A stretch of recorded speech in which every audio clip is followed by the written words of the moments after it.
อาจารย์สละสอนลองแจกแผงเงินสี่ปูนถ่อมตั้งในค่ะมีเผาเป็นจังไหนพองค่ะเสียงเหลือนเหมือนเสียงเจอเงินป้ออ่ำเหลือเตกินเตซื้ออีสังหนึ่งปอก็ว่นเย้าว่นแทงนีสินก็ยังใส่ไปหมดโอ้ยก็ยังเตมากูยืมเงินแทงเตเอาตีเหลามาปานก็ลองเงินก่อนเก่าที่กูยืมกว่าเมื่อวันนั้นยังอ่ำไปส่งขึ้นปันเฮาก็แทงลองนึงรายการแน่จูกามจตานามเฮารายการแน่จูจตาฟ้าลิ้นตีอ่ำย่อมมักมันจำเสนาผาเขานั่นคือเขากว่าเกิดเป็นลูกสัตเทแล้วปานนะเหมือนเปิ้นอันเจือนก็เกิดเป็นลูกสัตเทนั่นพ้องแน่เนาะซ้ำหลูมันนางเหตุการณ์โหปบผู้เฒ่าเยานะเป็นลูกน้องกินเงินนาเหลือนนะเหลือนตำเหลือนนึงนะเพราะเหลือนเชียงก็เงินเชียงกันจังประเด็กขาดนั่นนะยังหมายในปลายปีอะไรเงินดอนอันเป็นว่าเงินโบนัสเงินพิเศษเงิน VIP เงินนำใจนำห้องลายอยู่ก็กัดตีไรมากนั่นมันอีดอ่อนก้อยครับปล่อยสังนะคืออำนั้นก็นางมุงมองเป้าไว้เลินเรา2 ปอกหนึ่งเข่าไอ้16 เข่าไอ้หนอเลิน2 ปอกตีมีตังยังอ่านว่าติดเตอร์ที่2 ตัว3 ตัวก้อยลื่นสุดก็ยากกินอยู่เซ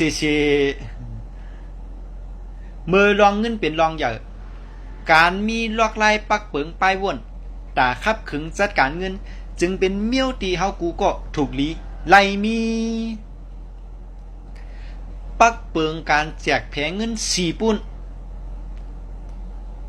พอไล่เงินมาไหนเราแจกแผงเป็น4 ปุ้นปุ้นที่1 25% อันนี้สอนเป็น1 ปุ้นเก็บไว้เจอในข้าวยำจำเป็นลำรองเก็บจู่หอมไว้อ่อนตั้งตีเต๋เจ้าจ่ายเสียหาอะไรมาหนูหอมมันตั้งเผื่อมีลองมีตั้งตีกึ่งกั้งหรือไรจัดเมื่อจัดปานก้นเฮาในมันอ่ำมันกึมมันอนิจจานั่นอ่ำมันอ่ำกึมมีขึ้นก็มีลงขึ้นไรก็ลงแหละจัดปานก้นเฮาเนี่ยมากมีไรก็กวัดผ่านไรเหมือนกันป้ายอยู่รีเตรียมทนอยู่ก็โอนอ่อนไรเหมือนกันเอาลองสังเฮอมามักมันไรเฮอมันกึมเนี่ยไรเงินกึ่งกั้งนะเปิ้นเฮาอ่ะมันเปลี่ยนเงินดีกูก็เตอะไรมีแต่ฟ้างเอาไว้เจอเนอเขายำตกตุกระยับตั้งตามตีการตกงานหรือกึดอย่างนาการเหมือนจังกาปันโควิด19เนี่ยนะโลมีเงินเงินน่ะหรือมีอุปเปิงการเจ้าจ่ายตีเกมันใน6 เดือนบอกว่าเขาเหตุการณ์6 เดือนเธออยู่ไรตีเกมันไว้ไหนเสียเปลี่ยนกึ่งกลางซ้ำหรือไรเข้าห้องยาว่ะในก็เข้าหรือไรมีเปิ้นห้องว่าเบอร์ประกันเปิ้นห้องแคปเบอร์ฟังไปอยู่ดีห้องหับเอาไว้ดูเฮ็ดไว้ฟังลองเส้นถีนะมันเต็มเปิ้นมีมจ้ะฮะเขาใส่เงินบัตรเปิ้นกูเหลือน่ะเพราะเปลี่ยนสังมาเปิ้นได้รับขามเฮานั่นน่ะแล้วก็เดี๋ยวเลยฟังสติตั้งเพสัพภาวะลมเตะปัดอิงเตสันในเฮาหรือมีสติฟังไว้ตัวไหนนะอันเพิ่นเงินฟังสติตีเฮาว่นอ่ำถึงใครอ่ำย่าหามหันนั่นน่ะทางได้เป็นมาจำนั้นนะอันนี้ก็เฮาหรือมีเพิ่นเฮาว่าเฮ็ดบัตรประกันตัวนี้ไว้บัตรประกันอุบัติเหตุเพกึ่งกลางน่ะเปิ้นเฮาว่าแคบมาฟังเพกึ่งกลางหรือเพสัพภาวะนี่อันนี้ก็ติดจอยเฮาหลายพอเฮ็ดไว้อีกปัจจัยการจู้หอมเงินเจ็ดนะเงินก่อนเงินสดเปิ้นเฮาว่านั่นเงินสดนะเงินสด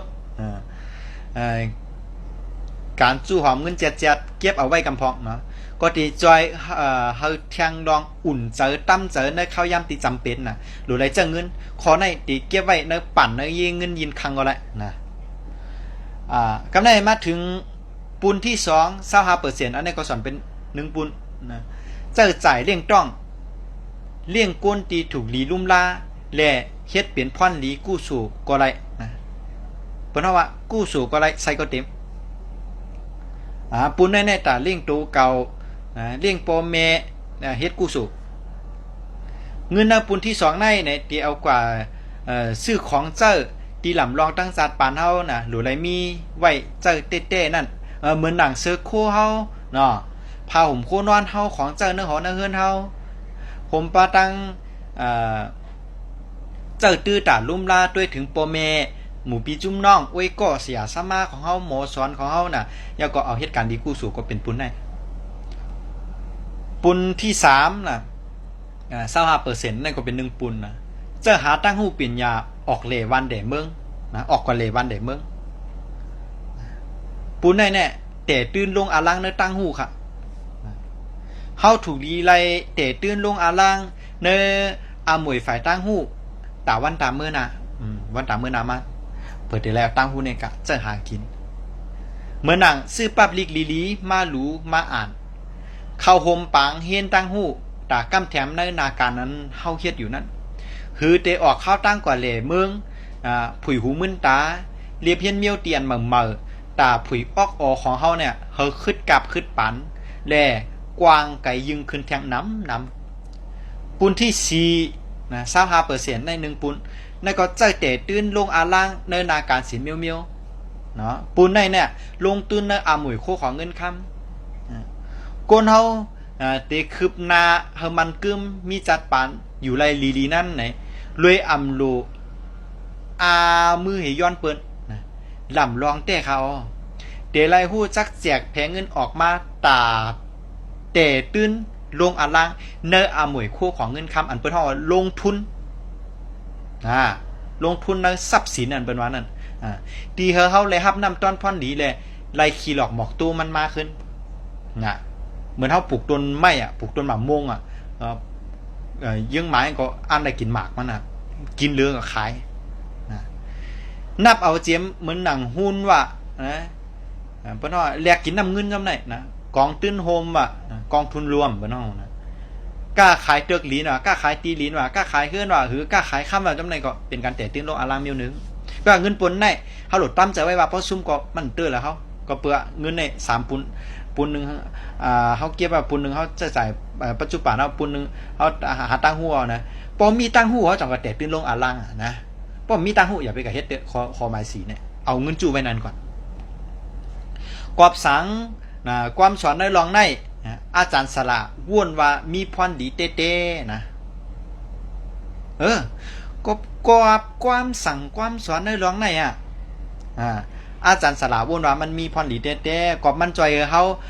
หันว่าเมื่อเฮาหาเงินไหลมาอย่าเฮาก็รู้ว่นถึง4ปุ้นนะเป็นการหอมไว้การเจ้าจ่ายการเฮียนฮู้การลงทุนนะ